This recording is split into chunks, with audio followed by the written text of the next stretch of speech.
Today is Monday, April 6th, and this is William Michael. I'm the headmaster of the Classical Liberal Arts Academy. This morning, I received a contact from a friend of the Academy asking some practical questions, and because I saw these as some very important questions that were deserving of some extended attention, I asked if it would be okay if I published a talk that addressed these questions that would allow me to go into some detail and hopefully offer something helpful. I'll read this message in just a minute, but before I get into this, I want to say that this is my advice. I was contacted and asked for my advice. And I think that in a diverse society, which we talk about all the time, we've got to learn to be comfortable offering advice that's simply our own. I don't claim to speak as if I'm the Pope. I don't claim to speak on behalf of Aristotle or Thomas Aquinas or the Catholic Church. This is my own advice based on my own study, my own experience, and I present it as such, and it's good for people, as the Proverbs teach, to seek a multitude of counselors.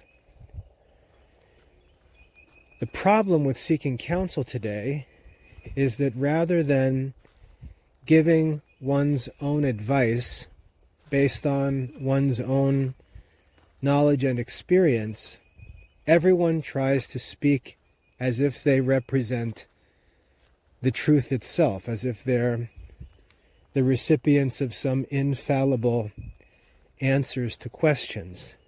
There's actually no pressure on us to give advice because we're simply sharing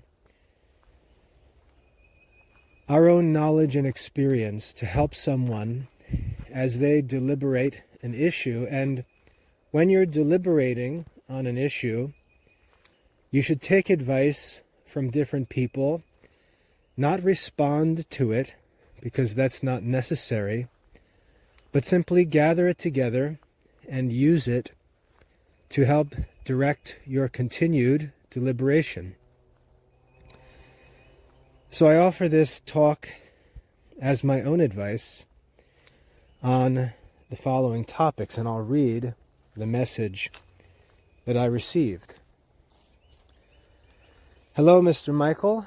I have a few questions that I'd appreciate your advice on. Again, note the language, your advice. This is my advice. My husband and I have been married for a few years. We don't have any children yet. I have some health issues over the past couple of years. We both converted to Catholicism recently. I know you have a large family, and for the record, my wife and I met in high school, have been married since 1998, and we have 10 children. I know you have a large family, but have warned about being too eager to get married and start a family. What would your advice be on family planning within the Church's teaching? Would you encourage young couple to lean into generosity and to have large families if God grants them one? This is the first question of two. I'll read the other later if I can get to it. To establish some context here, what I've explained in the past is that there is a modern, politically charged message coming from the conservative side, which is urging young people to get married and make babies. and that's how it's presented. Get married and make babies. Have lots of kids, have large families. Go, go, go. This urging of young people into marriage and family life. And I've explained that this is a message that we need to pump the brakes on and be careful with, because it's not necessarily coming from the mouths of any saints or wise men in history. It's coming primarily from politically active individuals, and it usually has a strong Protestant influence. Now, for Protestants who reject the notion of religious vocations, celibacy for the sake of the kingdom of God, and so on, marriage and family life is considered the highest calling in this life. It's considered the highest calling to be a father and a husband, or to be a wife and mother. And raising children in the faith is considered the greatest fulfillment of the Christian mission. But the Catholic Church has never taught that. The Holy Family in Catholic tradition has but one child. Almost all of the canonized saints are celibate men and women. Men and women who consecrated themselves to contemplative or religious life rather than married life. So the message of the Catholic faith does not seem, for obvious reasons, to be the same as the message of a Protestant interpretation of the Christian religion. And so I would want, or what I would advise young Catholics to do, is to really examine their thoughts and feelings and ask, where has the messaging come from that they've received this message of get married and have lots of kids? Because I don't know that it is a conclusion that's drawn from Catholic teaching. Now, I know that there's a joke that runs in our society that when anyone meets a couple that has a large number of children, they ask, "What are you, Catholics?" The reason for that is not really that Catholics are taught to have lots of children. The real reason why Catholics are joked about for having more children is because the Catholic Church forbids the use of contraception. And so the idea is not, why do you have lots of kids? Oh, you must be Catholics because Catholics make lots of babies. The real argument there is that, what, do you not use contraception? What are you, a bunch of Catholics? So you can see it's sort of a negative jab at the Church's radical position against contraception.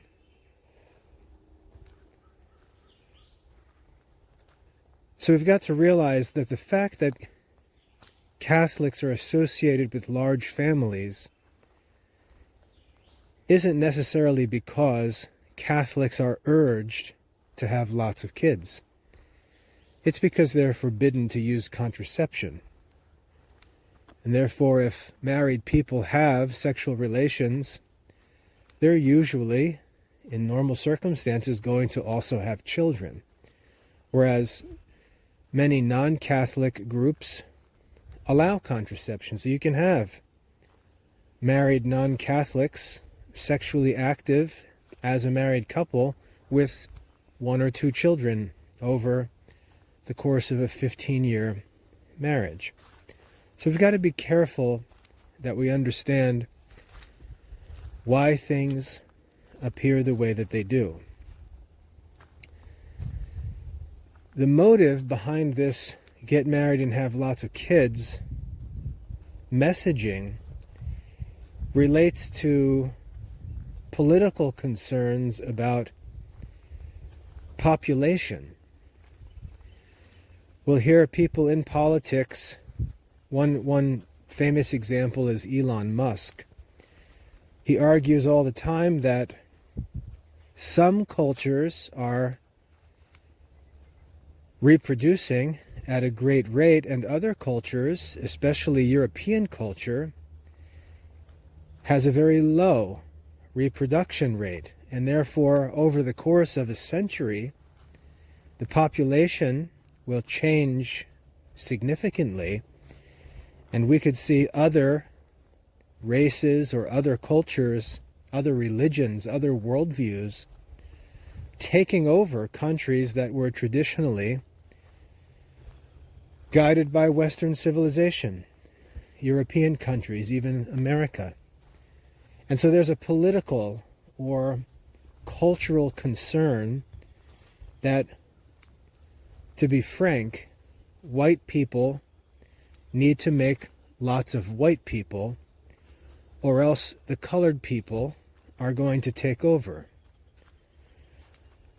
And this same argument will apply to religion or politics. Conservatives need to have lots of babies. They need to make lots of conservatives, or else we'll lose elections. Christians need to have lots of babies, that is, make lots of Christians, or else the Muslims will take over our society because they are having children. So there's these political and cultural and religious messages all mixed up, but none of this messaging is coming from the Catholic Church.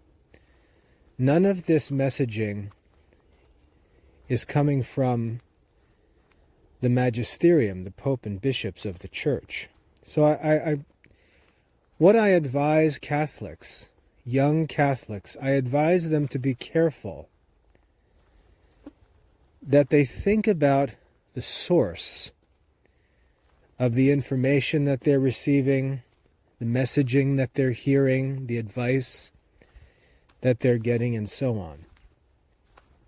Because there's a lot of misinformed, misguided, insincere urging of Western/white/conservative/Christian people to have lots of kids. It's seen as some sort of political strategy. And we shouldn't be thinking about family life in that way for many, many reasons. And I'd like to share some of them because I think that they'll make this point very clear. It's one thing, there are just so many contradictions in modern Catholic culture that I think about all the time. And before I continue, let me make one more clarification about my own life.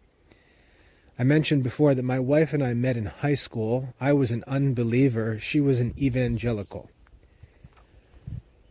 I began attending an evangelical church with my then girlfriend after I started reading the Bible. I was born and baptized Catholic, but after receiving First Communion, didn't continue in the church. My parents didn't go to church.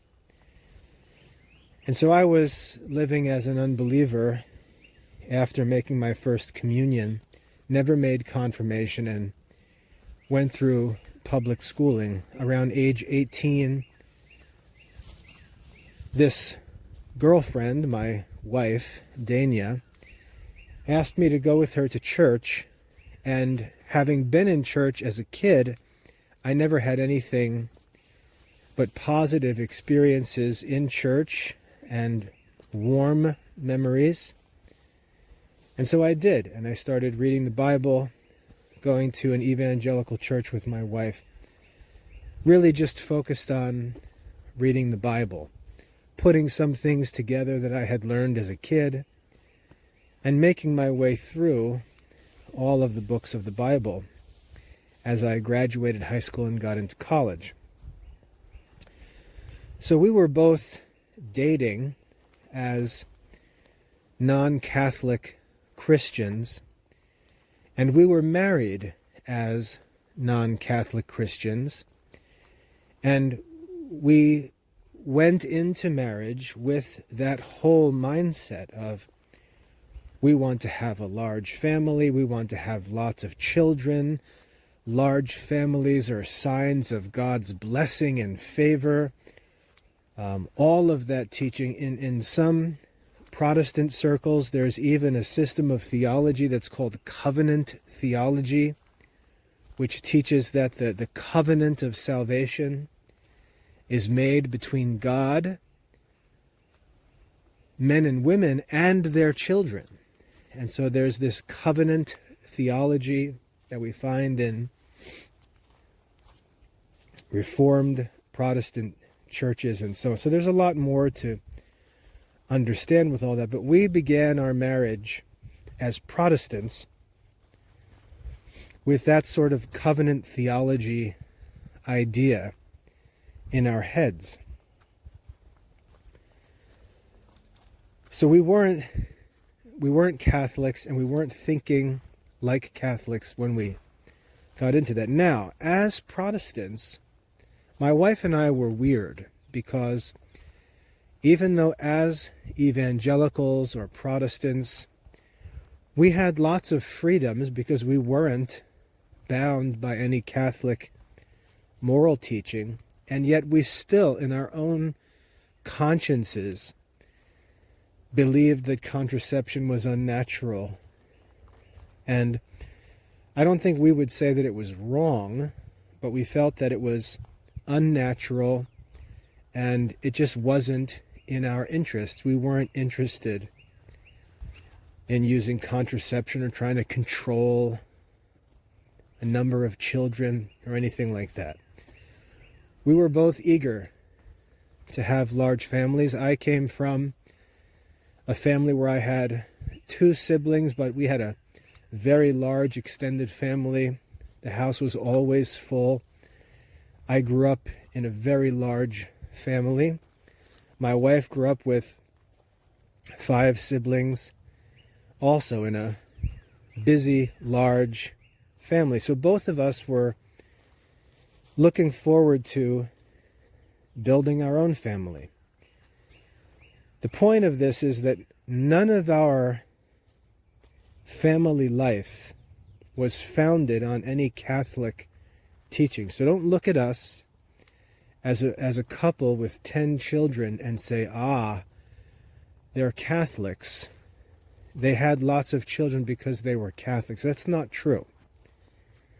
We did not have lots of children because we were Catholics. We weren't even Catholics until we already had 4 or 5 children. I think 5 children.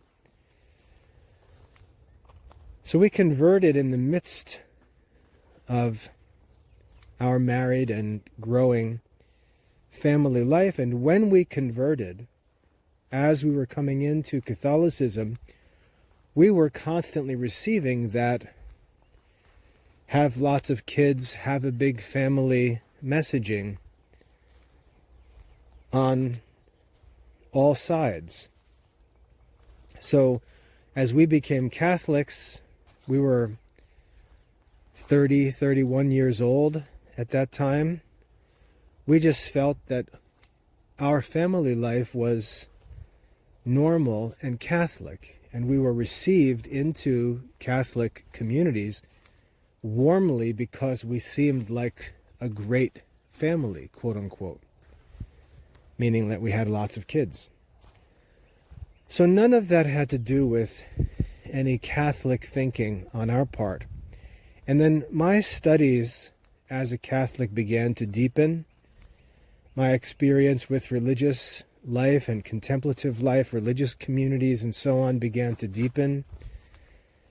I began to learn more of what the Church actually teaches on these subjects. And I realized, and I've been explaining this for years now, I realized that there is a Protestant message about family life, and there is a modern Catholic conservative political message about family life that is very similar to the Protestant message.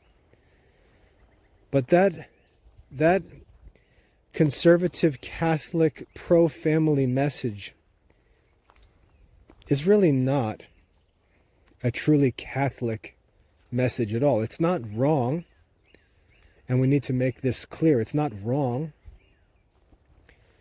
Men and women can get married and have as many children as they please, and we can think of many families, even families in history that had large numbers of children, but it really has nothing to do with any kind of Catholic mission.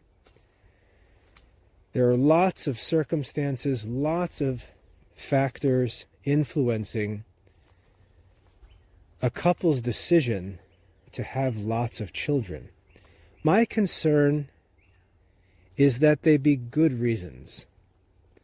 My concern is that they be right reasons. And I'm not even going to judge anyone's reasons because, like I said, there's nothing wrong with having lots of children. For whatever reasons a couple pleases. I don't think there's anything wrong with saying we'd like to have lots of children because we'd like to raise children who share our religious beliefs.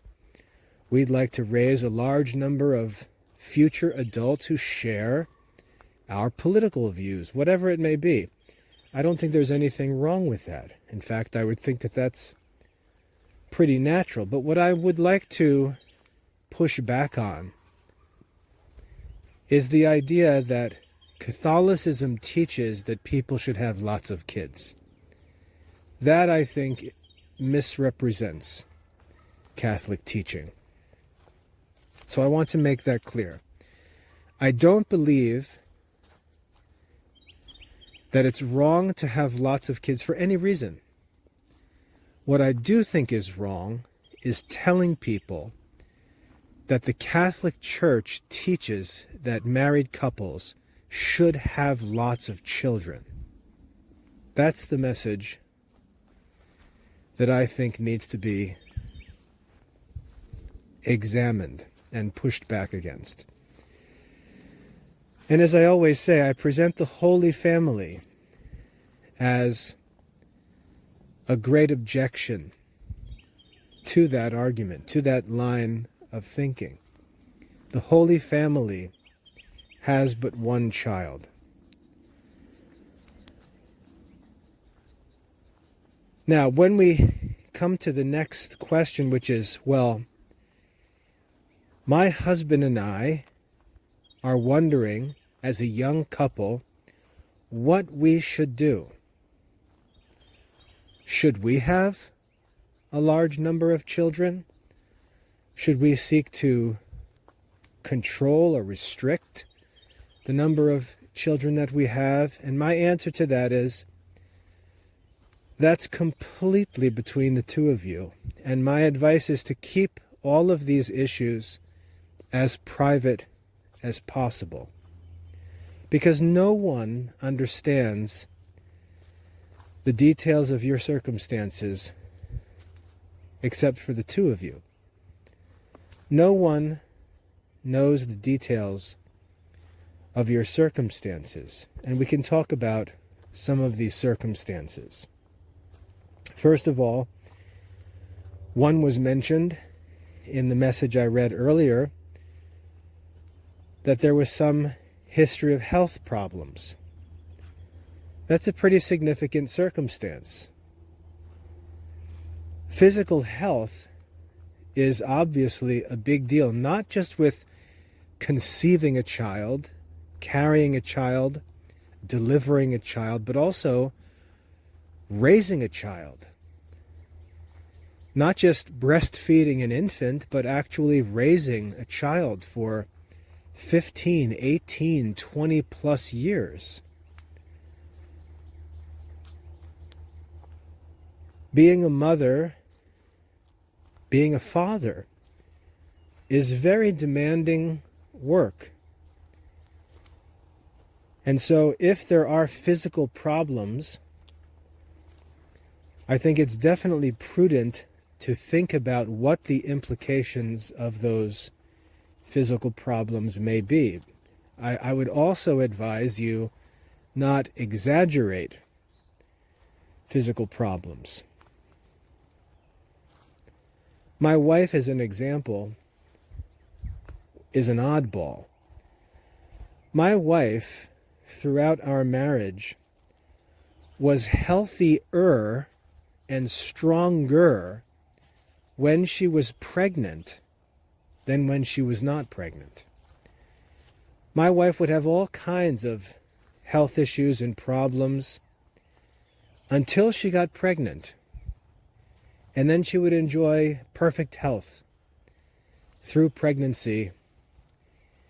And after pregnancy was over, she'd get into the nursing phase and start having health problems again until the next time she was pregnant, and she'd be back to greater health. So she was an oddball. But there's one thing that we learned as we were going through that childbearing phase of life. She once had an old lady approach her at the grocery store and nastily warn her, telling her, "You're going to kill yourself having all these kids. You're going to kill yourself." There's a few things to think about that make those warnings unreasonable, that prove them unreasonable. First of all, unhealthy women are not going to get pregnant and carry babies to full term. The ability to conceive isn't automatic. And even when one does conceive, the ability to carry a child to full term requires great health, stable physical health. So I always used to tell my wife, the fact that you can conceive and carry a child to full term argues against any claim that you're unhealthy or that you're getting unhealthy or that you're going to kill yourself or anything like that. If you weren't healthy, you would likely not be able to conceive a child, and you would likely not be able to carry a child to full term. And so if you have real health concerns, having children will probably not be a concern at the same time. So there's some unreasonable anxiety in popping out 12 children with great physical illness. That really doesn't make a whole lot of sense. It's not likely that you're going to have real health issues and conceive and bear lots of children. So I think that's an irrational, a groundless fear that the sick woman is going to reproduce abundantly. I would argue that if you're capable of reproducing abundantly, you're probably a healthy woman. You might have some health issues, some different kinds of problems. My wife always had different kinds of problems through the years. But that's different from saying I should not reproduce because I have health problems. Anyway, I don't want to get into that too much because there's a million different circumstances that could be discussed. And like I said, only a woman and her husband are going to know all the details of these circumstances to be able to make good decisions. So the first thing is with health, remember that unhealthy women are likely not going to have this problem of having lots of children. And also remember that the childbearing years don't last forever. My wife had children over the course of 14 years and then stopped. There were no more babies after that. So all of that initial anxiety and questioning, nasty things said, it assumed that you could just go on getting pregnant and having children forever unless you decide to stop. And that's not even true. There's a window of time in a woman's life where she is even able to get pregnant, carry babies to term, bear the children, and so on. And that's a phase of life. And for my wife, that phase began in 1999 when she conceived our first child, and it ended in 2014 when she delivered our last child. That was it. That was the end of her childbearing phase, and now my wife is a 50-year-old woman with an 11-year-old youngest child, enjoying a very happy life, completely free from pregnancy, childbearing, nursing. She's got 10 children, ages 11 through 26, and she's enjoying this new phase of life after having done her childbearing and now enjoying relationships with all of her children, most of whom are adults. So you just see that when we put these things into perspective in time, a lot of the anxious talk really doesn't even prove to be true. My wife also had very healthy pregnancies, as I said, but she also had very healthy deliveries. And this is another thing to consider.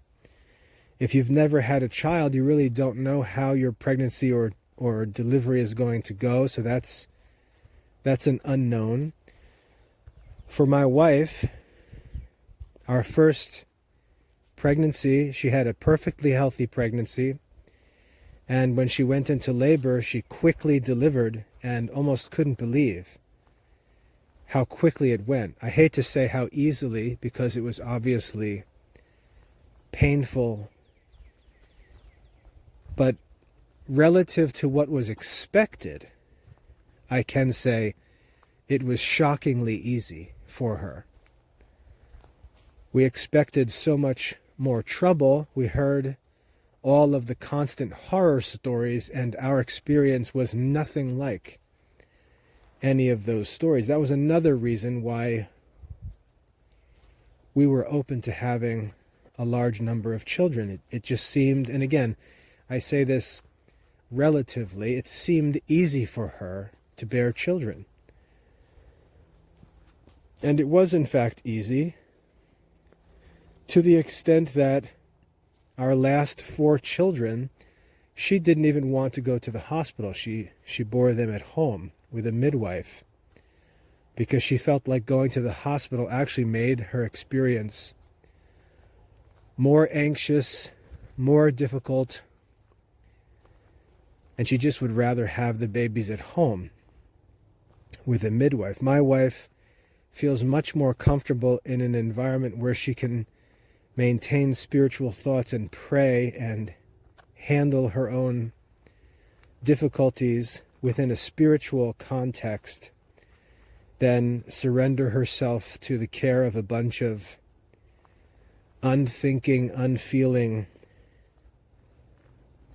medical care experts and technicians. She feels much more comfortable relying on religion than medical care.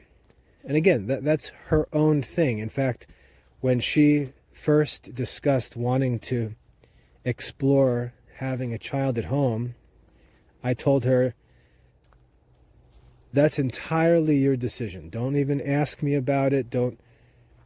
That's entirely your decision based on how you feel, how comfortable, how confident you feel, how you feel about the midwife. That's all of your business. I'm ready to go to the hospital whenever you need to go. All of that is your business.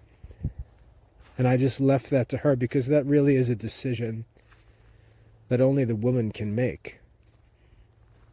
So you just see how there's all of these different factors that influence these decisions. For us, we just never thought about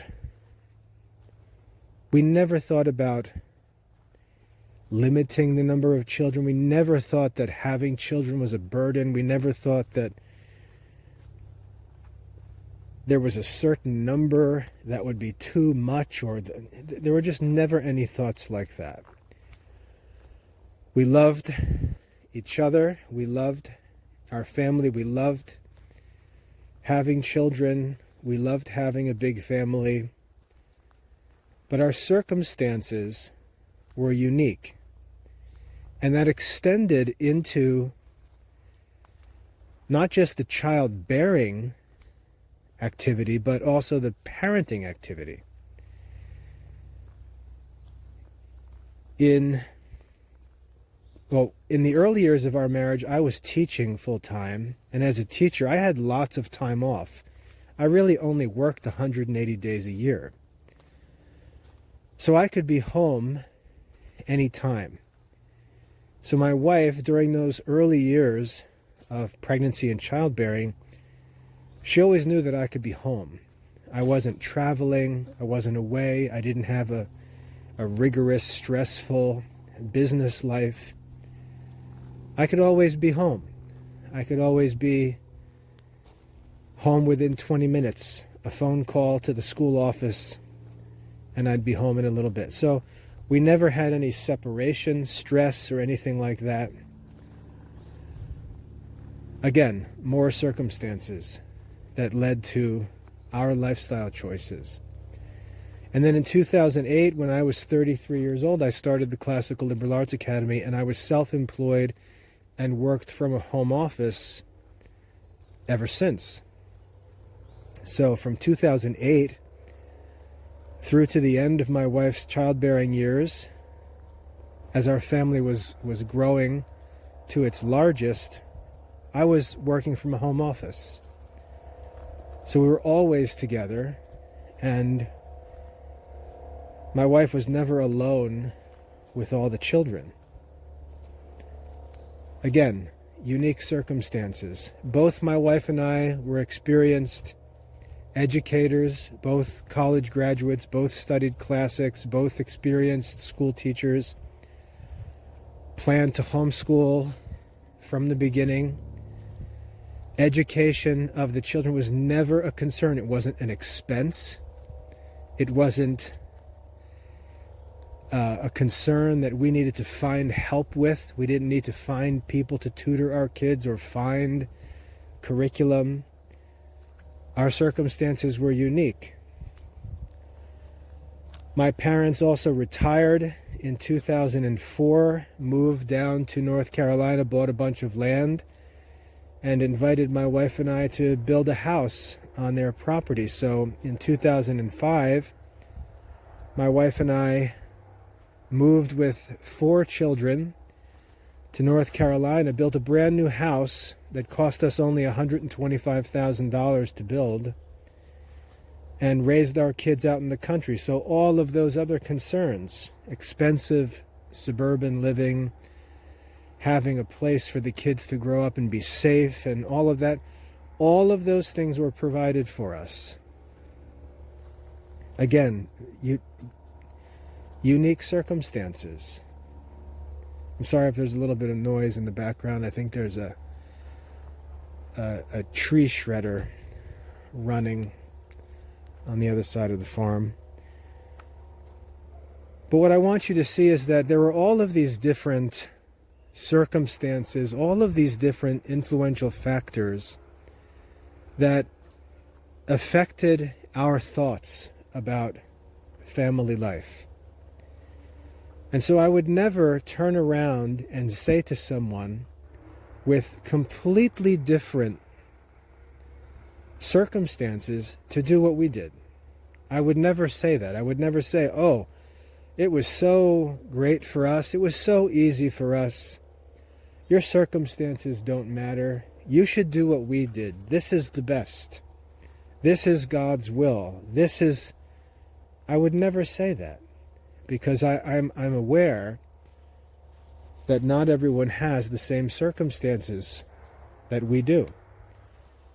And when I see other families with large numbers of children trying to have this large family, I see them going through all kinds of trouble that we did not have to deal with.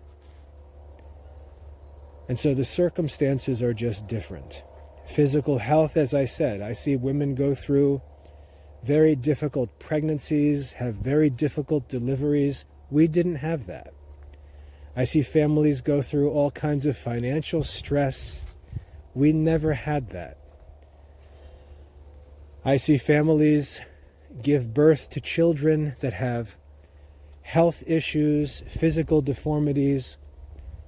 We had one child born with a cleft lip that was surgically repaired and was never an issue. Outside of that, we never had an issue. We had a daughter who had a seizure, but she was 3 years old. We never had health problems with any of our children. Our children enjoyed perfect health their entire lives. We never had health insurance. We never went to doctors. We never had health issues. And as our children have proven in their adult years, they've moved very easily into military careers because their physical health is just so great. That's not something that we accomplished, and we can't recommend our lifestyle to others because we know that other children don't have the kind of health that to this day our children enjoy. We're not like health nuts. We're not like the organic people. We eat very simple. We've had kids with perfect health. So I just want to make sure that anyone who looks at our life and says, oh, look, they have 10 children, they did this, they do this, we should do that. I just want to make sure you're aware of our circumstances. I think they're somewhat unique. And I don't think it's something that we did or we had a certain strategy or any kind of philosophy to accomplish. I think it was very providential, and that is what it is. That's why we live the way we do. There's also, so let's get out of physical concerns and let's look at some more like cultural and financial concerns. My wife and I are both first-generation Catholics. Like I said, I was baptized and I was sent to CCD class as a public school kid, but my family was not religious. My wife's family were evangelicals. We're first-generation Catholics. When we converted to Catholicism, we were the only Catholics that we knew. I remember when we joined the church and the priest started talking to us about sponsors and godparents and things like that, we looked at him like, we don't know anybody who's Catholic. And that was true. We didn't know any Catholics. I converted as a result of my own studies and experience as a Christian. I wasn't brought in by anyone. No Catholics ever came and talked to me. It was entirely independent. So we're first-generation Catholics, and I think one error that we made when we were young was we thought that because we were smart and devout, and because we were strong and healthy and we were zealous for the faith, we thought that we could just raise children who shared our convictions, who loved our culture, and so on. And in that, we were very presumptuous and we erred. I think that we expected things from our children in our circumstances that were unreasonable, and that caused a lot of trouble as we raised our children. I think we expected our children to be much better than they should have been expected to be, and that caused problems. Thankfully, I became conscious of that, conscious of the negative effect that not having Catholic family members, lots of Catholic friends, relatives, neighbors, attending a relatively weak parish and so on, I began to become conscious of the effect that that would have on our children, and I began lowering my expectations, not in an irresponsible way, but I think in a way that saved our family from lots of trouble. And I see Catholic families who make the mistakes that we avoided because I think they get started with those same presumptuous expectations. They get connected in communities of other Catholics where they share a certain culture and level of expectations, and then when their children don't live up to those expectations, the parents stick with the community and separate from the children. And for me, I think that thinking is backwards. And my wife and I, when we became conscious of this problem in our family life, that we were expecting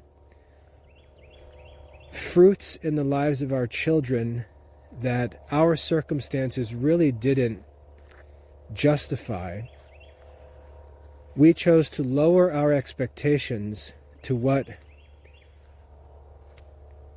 was responsible and reasonable in light of our duties as parents and the reality of our circumstances. And that kept our family relations very close. As my children grew up, my wife and I were often the only Catholic voices that they heard, the only Catholic influences in their life. And so it was our children with my wife and I in one ear and a million people in the other ear. And it was a real difficulty for our children. And again, I could empathize with that, and I could see how difficult that was for them. And I didn't interpret it as them being evil, but I interpret it as them reacting reasonably in unfavorable circumstances. And so my wife and I were very patient with our children, especially through teenage years and into early adulthood. We always maintained very close relationships. We're very forgiving, patient, gentle to them, empathetic, supportive. And as they got into adulthood, they went through all kinds of challenges, made all kinds of bad decisions, but our relationship stayed very close. And now that they're entering in, our older children are through their mid-20s, and they've got lots of experience now. It's all starting to come together for them.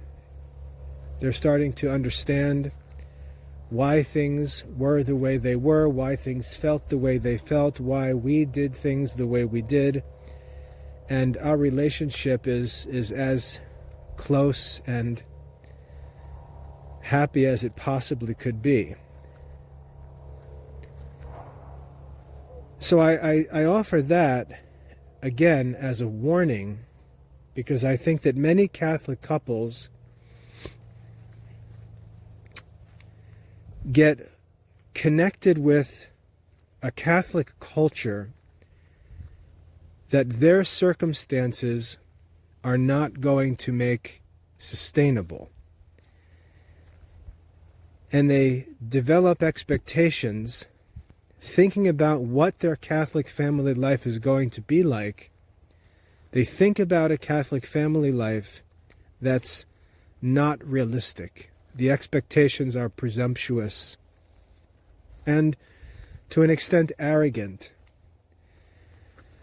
Because parents think that they're so smart and so good and so devout that they're just going to make their children great Catholics. And that's just not realistic. So I think that we've also got to look at our cultural and social circumstances and reflect on what the effect of them under ordinary circumstances will be on our children. I always get people asking me for advice on time spent with family members. Oh, it's Easter weekend and my parents want us to visit and bring the kids over there, but they're so worldly, and you see that conflict. You see that challenge that we have. We're not bringing children into at least most of us are not bringing children into this devout, established, multi-generational Catholic family and culture. We're often the only ones. And that's going to have an effect on the children.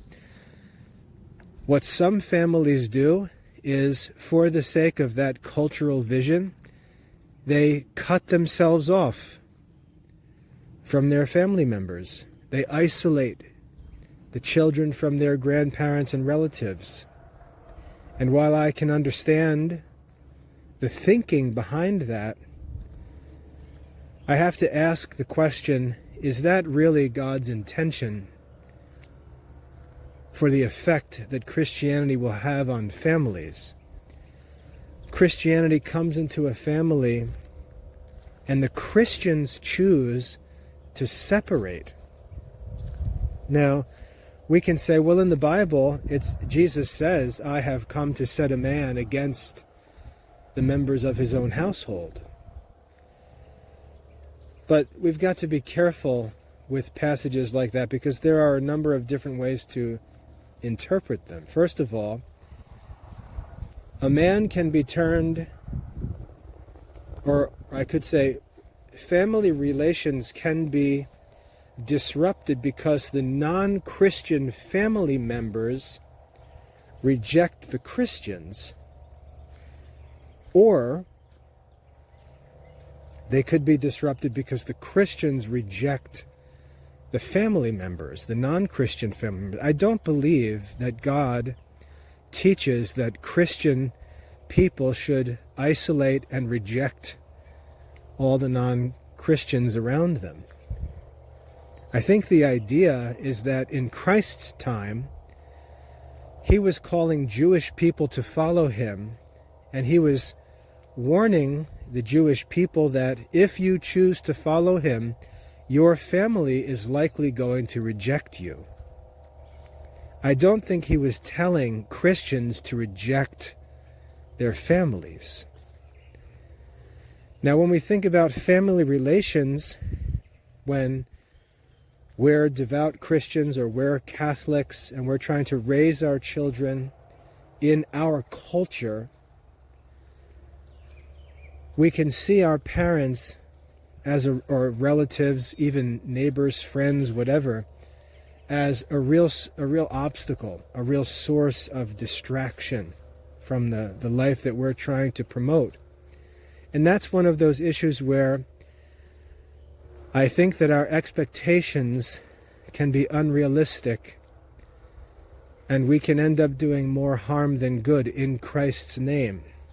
I don't want to consign my non-Christian relatives or send them to hell because I'm trying to raise a Christian child and actually take the Christian influence out of their life and leave them to unbelief.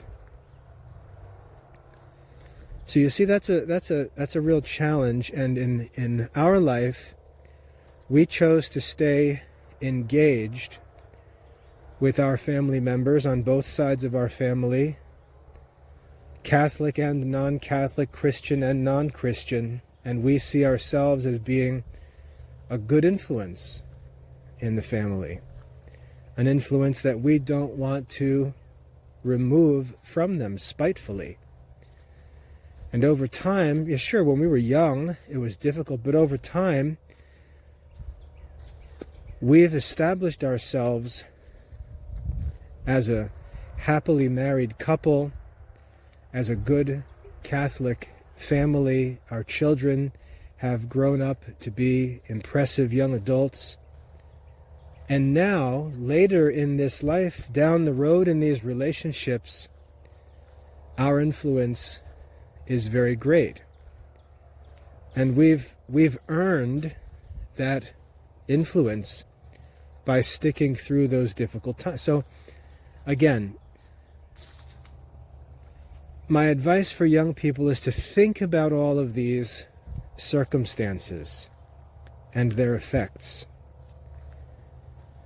Think about your unique circumstances and what their effects in ordinary circumstances are going to be.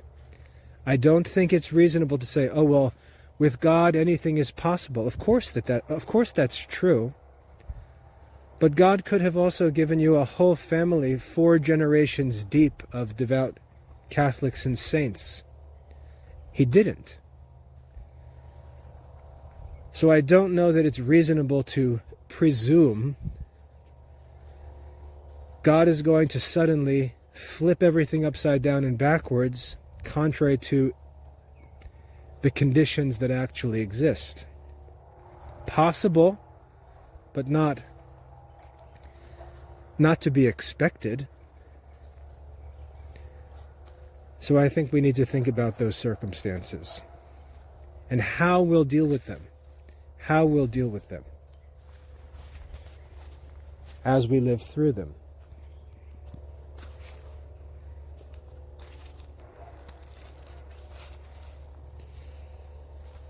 Now that's not to be negative. I know a lot of that sounds negative because all that we usually hear in modern circles, in modern Catholic circles, we just get this exaggeratedly good pro-family message that romanticizes family life and I think leaves young couples unprepared for the challenges that they're going to face.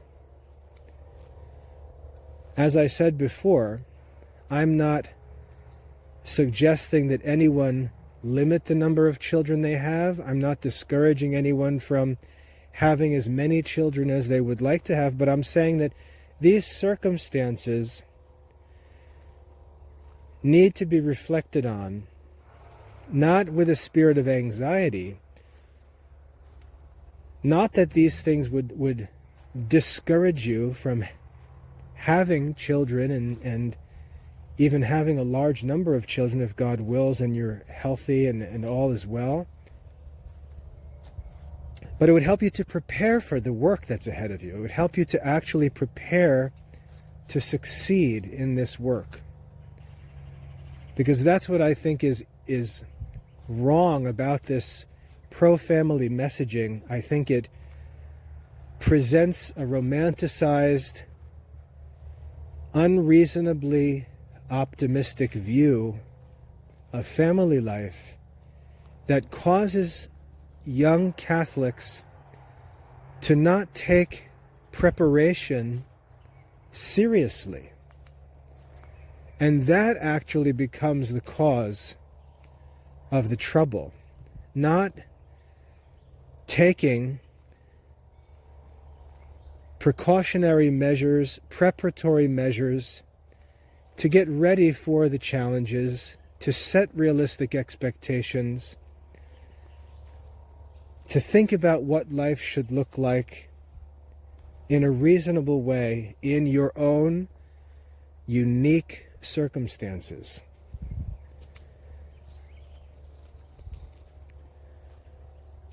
So I don't intend this to be a negative message. It shouldn't be heard or received as a negative message, not as a discouragement. It's just a very serious and practical message.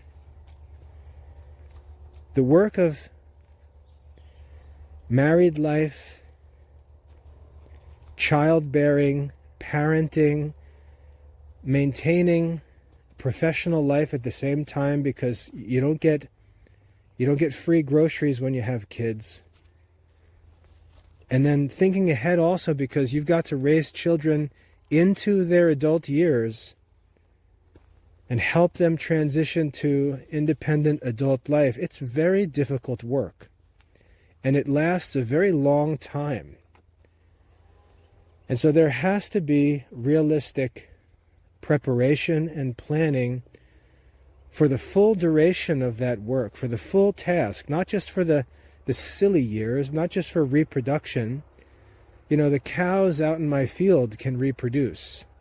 There's nothing holy about that. There's nothing glorious about reproducing. It's that these children need to be cared for, our marriages need to be sustained, our professional lives need to be sustained. We need to learn what a spiritual life looks like, a responsible spiritual life in such a family, and many of the things that are said and done by young Catholics, Catholic families, are simply wrong. And that's another topic of discussion, but you've got to have realistic expectations. You've got to realize that when you choose to marry and have children, you're moving away from monastery conditions into more and more secular, entangled conditions, and that's not necessarily a bad thing. The problem is that many people want to pretend that they are going to live like monks and nuns after they've chosen to do the opposite of what monks and nuns have done, and it just creates a whole mess of problems. My wife often writes about these problems for women. Women decide they don't want to become nuns, they want to get married, then they get married and then decide they want to live like nuns. And you just see what a disordered worldview that is. And men do the same thing. They choose not to be monks, not to be priests or friars, but to get married and have children. And then they decide it's cool to protest against working a lot, and they want to stay at home, and they want to pray all the time and become theologians and philosophers, and it just doesn't make any sense. They're seeking two different lives. And in fact, they're seeking neither of either of those lives. So there's a lot to think about, but let's consider this part one. We've talked about how our circumstances need to be considered when we think about these things, and how we ought to avoid the political Protestant messaging that's common today. And think about this soberly and realistically. Again, not in a discouraging way, not in a way that should create anxiety, but in a way that should help us to think ahead and make preparations so that we can actually succeed and enjoy the life. Because my wife and I, at this point, I would say that we've enjoyed success as a family, and we enjoy very happy relationships with our children. But our life is very, very different from the common Catholic family life that's promoted today. And we're thankful that it is so. So I hope that's helpful. Let's consider that part one, and I'll go on to the second part of this message about making those preparations and getting ready for that life in another talk, God willing, tomorrow. I hope that's helpful. God bless.